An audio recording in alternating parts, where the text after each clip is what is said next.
오늘은 본문 말씀을 중심으로 신앙의 본질, 회심, 회심이라는 제목으로 하나님의 말씀 살펴보도록 하겠습니다. 전갈과 개구리라는 우화가 있습니다. 그 이야기는 이렇게 시작됩니다.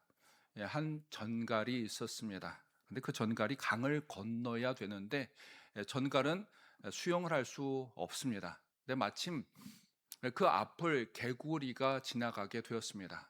전갈은 개구리에게 부탁을 하게 됩니다.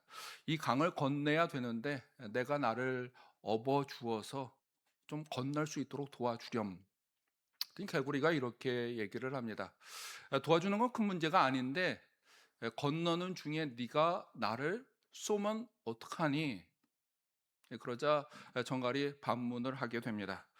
절대 그럴 수 없어. 만일 내가 너를 쏘게 되면 나도 물속에 빠져 죽는데 내가 그런 어리석은 일을 하겠느냐라고 말을 하게 됩니다. 아주 논리적입니다. 이에 개구리는 안심하고 정갈을 태워 강을 건너게 됩니다. 근데 강을 건너던 약 중간 정도 지점입니다. 갑자기 정갈이 꼬리를 들더니 그 꼬리로 개구리를 쏘아 버립니다. 개구리의 온몸은 마비되게 되었고 물속으로 빠져 들어가게 되었습니다. 이해할 수 없었던 개구리는 정갈을 향해 이렇게 얘기합니다.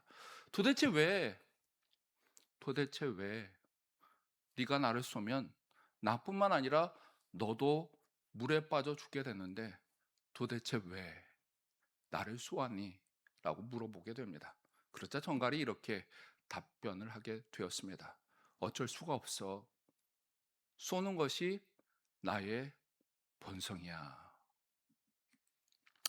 이 우화가 우리에게 가르쳐 주는 것이 있습니다. 사람의 본성이 바뀌지 않는다는 것입니다. 그래서 이런 말이 있죠. 사람은 고쳐 쓰는 것이 아니다. 골라 쓰는 것이다. 라고 말하곤 합니다. 본성 어디로 안 간다는 것입니다. 결정적인 순간에 우리의 본성 나타나게 됩니다. 그래서 이유는 수많은 종교, 윤리, 도덕을 통해서 사람을 교화시키고 변화시키려고 했습니다. 그러나 그 결과는 어떻습니까? 대부분은 실패로 끝나게 됩니다. 세상은 더 악으로 물들어가게 되었습니다. 하지만 기독교는요, 단순히 착하게 살라고 교화하고 교정하고 갱생하는 종교가 아닙니다. 또 기독교는요, 사람을 제어하는 프로그램도 아닙니다. 기독교는요, 생명의 종교입니다. 생명의 종교라는 것은 생명을 주는 종교입니다. 특별히 우리가 예수님을 믿을 때 하나님은 우리를 새로운 존재로 만들어 주십니다. 여기에 대한 분명한 이해, 가치를 우리가 가져야만 합니다. 오늘 본문은 예수님 믿는 자의 영적 실존에 관한 말씀입니다. 단순히 외적으로 착하게 살고 신실하게 사는 법에 대한 내용이 아닙니다. 우리가 예수님을 믿을 때 하나님이 우리 안에서 이루신 은혜, 또한 지금도 우리 가운데 행하시는 역사에 관한 내용입니다. 그러니까 우리의 영적 DNA에 관한 말씀입니다. 요한일서 기록 당시 요한 공동체에는 거짓 교사들이 들어왔습니다. 근데 그들이 주장한 것은 먼저 예수님이 혈과 육으로 육체로 오신 것을 부정했습니다. 예수님은 육체로 오신 것이 아니라 환상과 환영과 같은 존재다라고 주장을 했습니다. 또 그들이 주장한 바는요, 믿는 자들 가운데서는 영적 엘리트가 있다라고 말을 했습니다. 그래서 영적 엘리트는 초월자 같은 존재로서 신비한 지식 갖고 있을 뿐만 아니라 죄를 범해도 괜찮다라고 주장을 하게 됩니다. 이러한 잘못된 주장에 사도 요한은 우선적으로 예수님은 육체로 오신 그리스도이심을 천명하게 됩니다. 그리고 예수님 믿는 사람, 곧 회심한 사람이 어떤 존재인지를 우리에게 말씀하고 있습니다. 그럼 예수님 믿는 사람은 어떤 존재입니까? 사도 요한에 따르면 예수님 믿는 사람은 하나님께 난 사람입니다. 9절입니다. 9절 같이 한번 읽도록 하겠습니다. 시작. 하나님께로부터 난 자마다 죄를 짓지 아니하나니 이는 하나님의 씨가 그의 속에 거하며 그도 범죄하지 못하는 것은 하나님께로부터 났음이라. 하나님께로부터 난 자마다 또 하나님께로부터 났음이라. 하나님의 자녀는요, 하나님을 믿는 자들은 하나님께로부터 난 사람입니다. 하나님께로부터 출생했고 우리의 기원이 하나님께로부터 있습니다. 또 하나님이 낳았다고 여인이 임신을 하여서 그 아이를 출생한 것처럼 하나님이 우리를 임신하여서 출생하셨다라고 생각을 해서는 안 됩니다. 하나님이 우리를 낳으셨다는 것은 하나님께서 신비롭게 우리를 물과 성령으로 거듭나게 하여 주셨습니다. 이것을 신학적 용어로 회심, 중생 혹은 신생이라고 합니다. 그래서 연복음 3장에 보면은요, 밤중에 니고데모가 예수님께 찾아옵니다. 그리고 니고데모가 예수님께 말씀합니다. 당신은 하나님으로부터 오신 선생인 줄 압니다. 그러자 예수님은 니고데모가 전혀 이해할 수 없는 말을 하십니다. 사람이 거듭나지 아니하면, 다시 태어나지 아니하면 하나님의 나라를 볼 수 없느니라. 이해가 되지 않지 않습니까? 그래서 니고데모가 반문을 하게 됩니다. 늙어서 어떻게 다시 태어날 수 있습니까? 어머니 모태에 들어가 다시 나와야 합니까? 그러자 예수님이 다시 말씀하십니다. 물과 성령으로 거듭나지 아니하면 하나님의 나라에 갈 수 없느니라 말씀하셨습니다. 그 예수님을 믿는다는 것은 단순히 확신을 얻거나 신념을 얻는 게 아니라는 것입니다.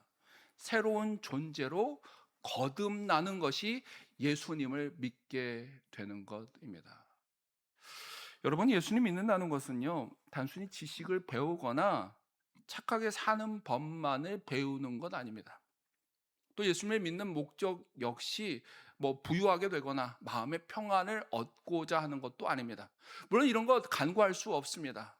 우리가 예수님 믿는 자답게 살아야 되고 예수님 믿고 살다 보면 복 받을 수도 있고요, 마음의 평안을 얻을 수도 있습니다. 그러나 예수님 믿는 것의 본질은요, 우리의 존재가 전혀 새로운 존재로 하나님 안에서 새롭게 되는 것입니다.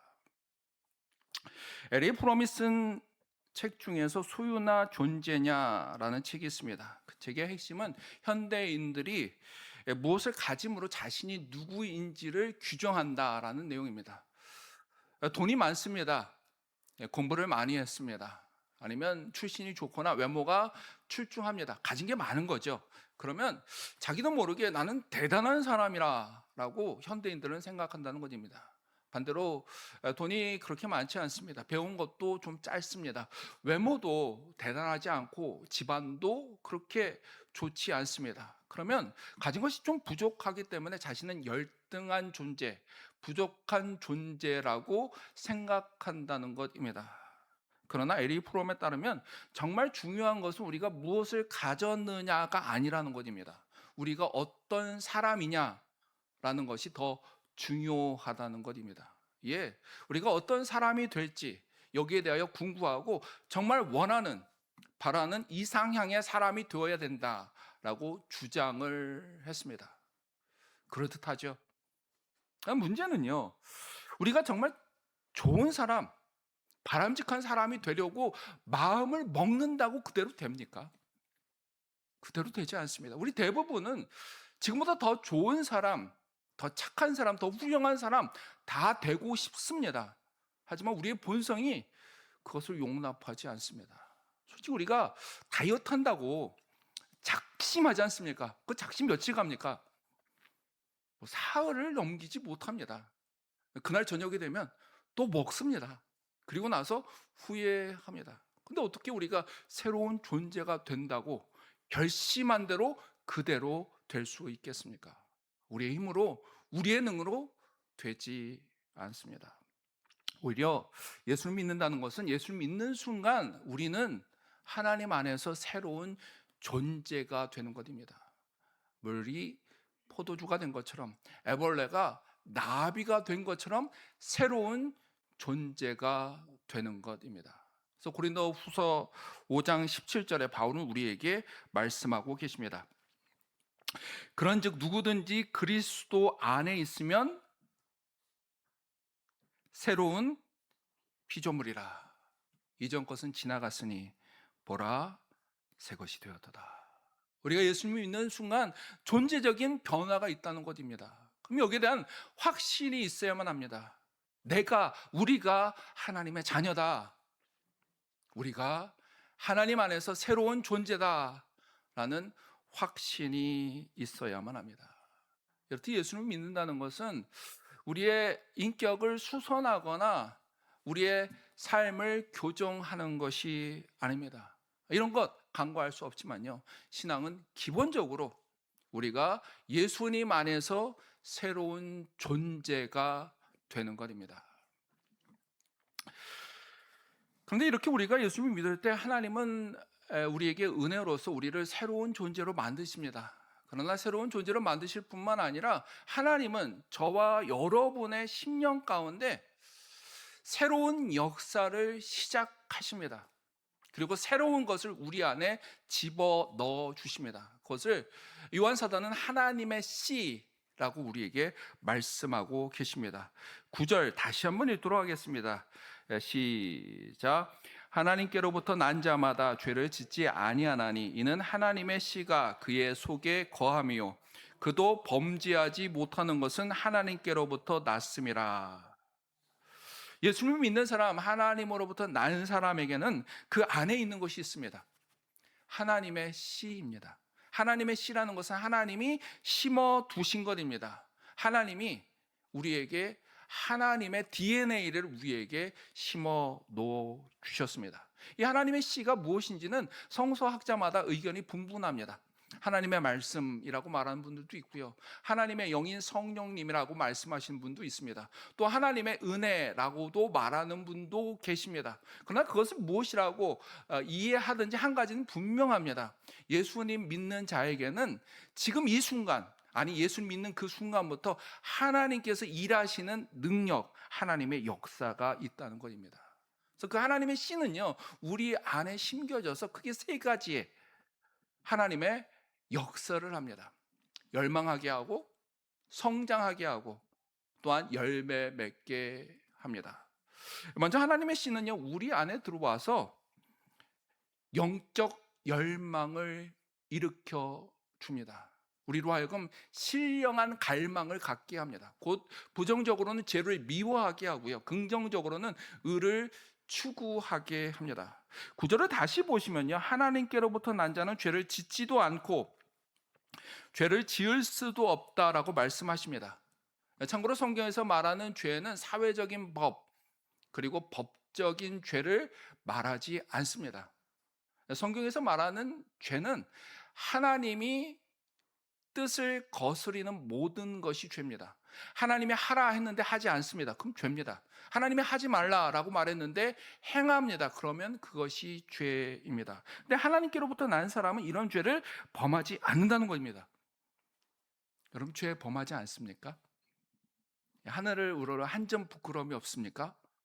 좀 말이 안 되지 않습니까?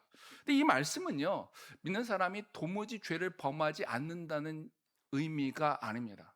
죄를 범하지 않는다는 것은 예수님을 믿는 사람은 계속적으로, 관행적으로, 그리고 끊임없이 죄를 추구할 수 없다는 것입니다. 그 이유는 우리 안에 있는 하나님의 씨가 죄에 대하여 반발 그리고 거부하기 때문입니다. 우리가 음식을 잘못 먹으면요, 식중독에 걸릴 수 있습니다. 근데 식중독 현상 중에 하나가요, 토하는 것입니다. 근데 그 토하는 이유는요, 우리 위에서 세균에 감염된 음식이나 유해 물질이 들어오면요, 위가 자동적으로 반응을 합니다. 그리고 위가 뇌를 향하여 삐뽀 삐뽀 삐뽀 비상벨을 울리게 됩니다. 그럼 뇌는요, 우리의 몸에 명령을 하게 됩니다. 복부의 근육은 뒤틀어지게 만듭니다. 그리고 횡격막, 갈비뼈 있는 곳이죠, 그곳은 압박을 하게 됩니다. 당연히 위는요, 아랫부분은 쪼여들어서 더 이상 음식물이 아래로 내려가지 않습니다. 대신 위쪽 위는 열리게 됩니다. 결국 어떻게 됩니까? 웩 하고 토하게 되는 것입니다. 괜히 토하는 게 아닙니다. 우리 몸을 지키기 위한 신체적 구조, 메커니즘입니다. 하나님의 씨 역시 우리 안에서 이런 역할을 합니다. 우리가 죄를 범하고 죄를 깨달으면요, 그게 그냥 머리로만 잘못했다라는 인식이 아닙니다. 마음이 괴롭고요, 힘들고요, 자책이 생깁니다. 예전에 이보다 더 큰 죄를 범하고 악하게 살아도 괜찮았습니다. 하지만 어느 순간부터 죄를 범하면 마음이 불편하고 힘들고 괴롭게 됩니다. 그래서 자복하고 회개하게 됩니다. 하나님께서, 하나님의 씨로서 우리 안에서 역사하기 때문입니다.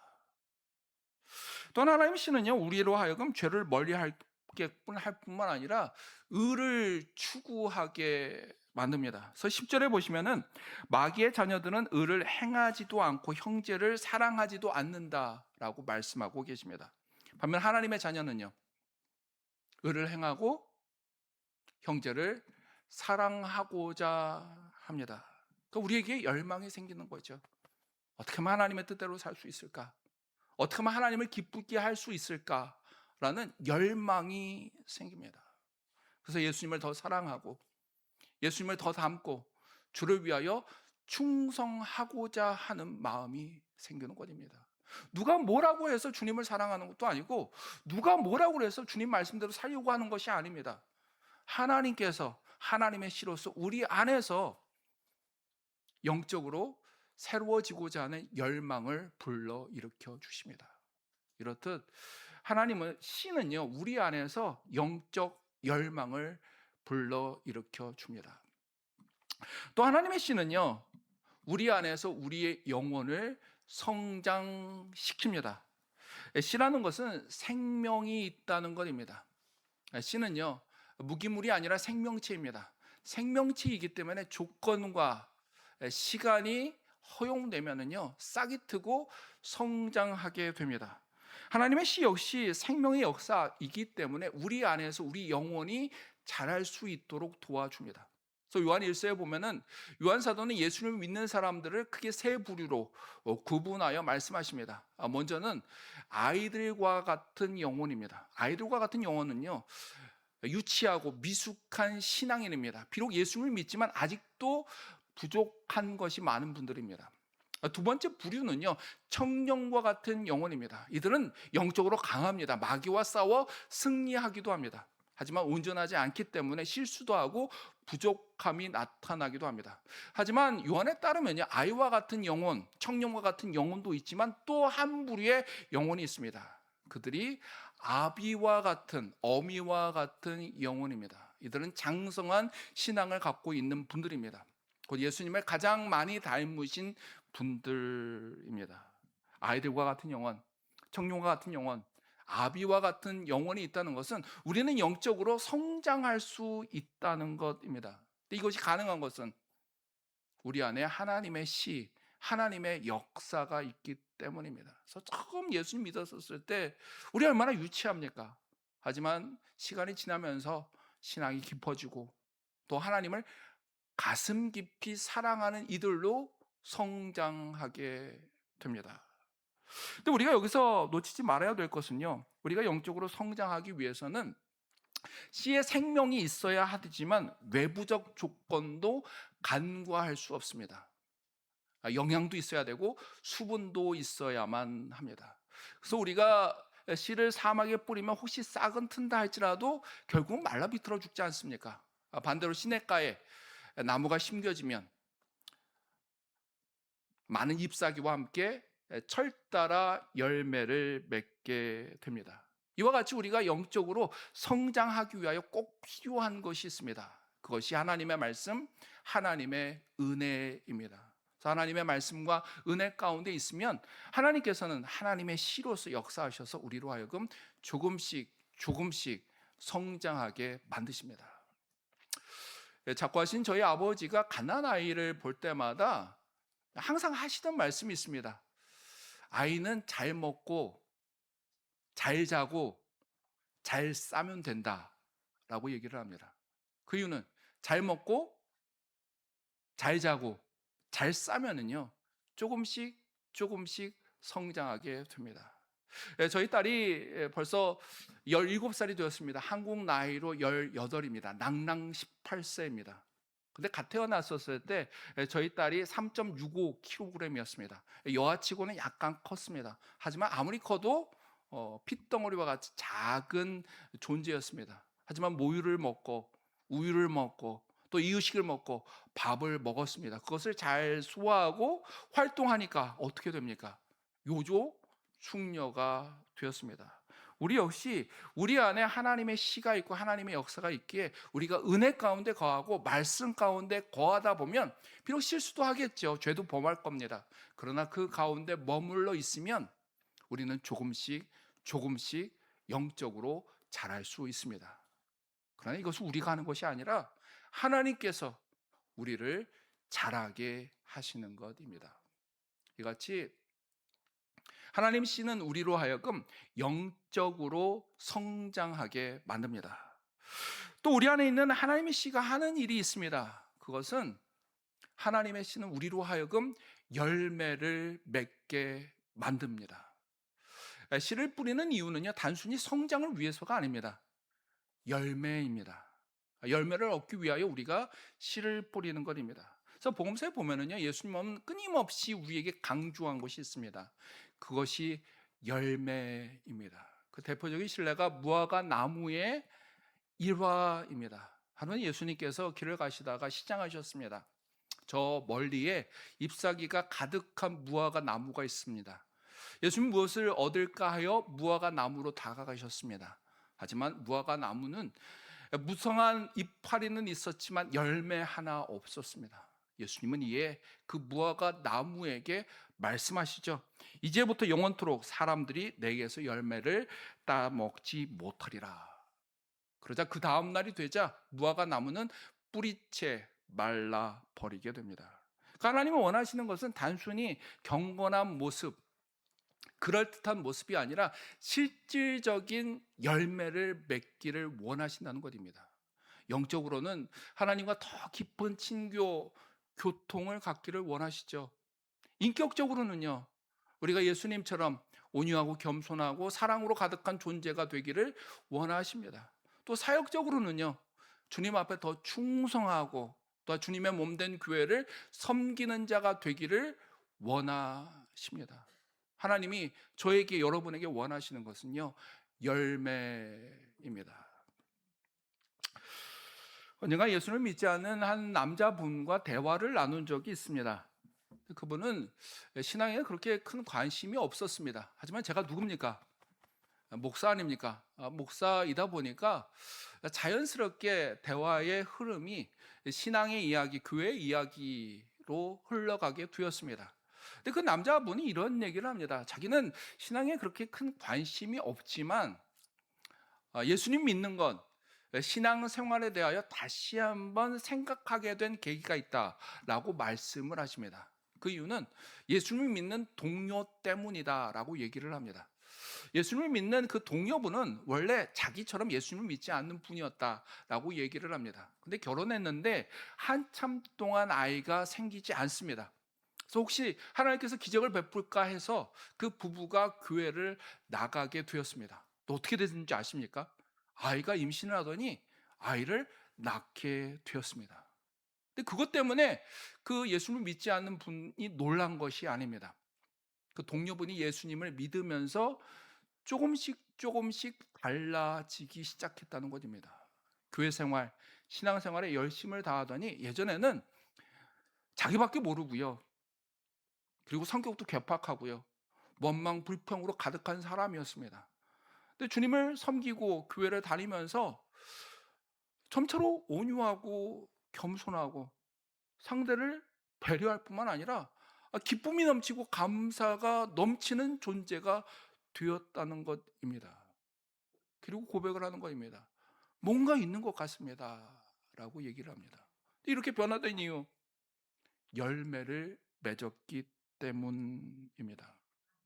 근데 우리가 이렇게 열매를 맺을 수 있는 것은 우리가 잘 살아야지, 정말 온전하게 살아야지, 이런 결단도 있어야만 할 것입니다. 근데 이런 결단과 각오로만 우리가 변화되는 것은 아닙니다. 하나님이 우리가 예수님을 믿을 때 우리를 새롭게 태어나게 하셨기 때문입니다. 그리고 우리 안에 하나님의 씨를 주셔서 우리로 하여금 하나님을 열망하고 또한 영적으로 성장하고 열매 맺을 수 있도록 도와주셨기 때문입니다. 여러분, 예수님 믿으면 천국 갑니다.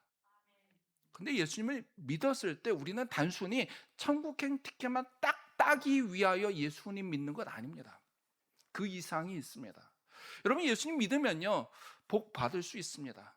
마음의 평안이 있을 수 있습니다. 그러나 예수님 믿는 것은요, 단순히 복만 받고 마음의 평안만을 위하여 예수님을 믿는 것은 아닙니다. 예수님 믿는다는 것은요, 예수님 안에서 우리가 새로운 존재가 되는 것입니다. 그리고 하나님께서 우리 안에서 일하기 시작하는 것입니다. 그럼 우리에게 필요한 것이 있죠. 우선적으로 하나님께서 우리 안에서 지금도 일하신다는 믿음이 있어야만 합니다. 여러분, 지금 저를 통하여 여러분의 안에서 지금도 하나님은 일하고 계십니다. 그뿐만 아니라 하나님이 지금 우리 안에서 일한다는 것을 확신할 뿐만 아니라 그 하나님의 일하심에, 하나님의 인도하심에 우리가 순종하고 응답할 줄 알아야만 합니다. 가령 죄를 깨닫게 하셨습니다. 자신이 큰 죄를 범한 줄 알았습니다.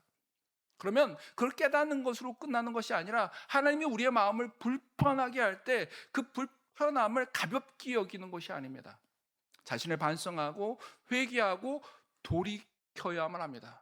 또 반대로 죄를 회개할 뿐만 아니라 의를 향하여 나가고 예수님의 뜻대로 살려고 우리 자신을 드려야만 합니다. 그뿐입니까? 날마다 하나님을 가까이 하고 말씀과 은혜 가운데 머물도록 힘써야만 할 것입니다.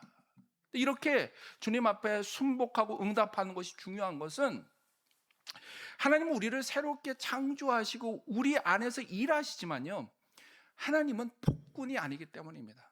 하나님은 강제하지 않습니다. 우리의 인격을 존중하십니다.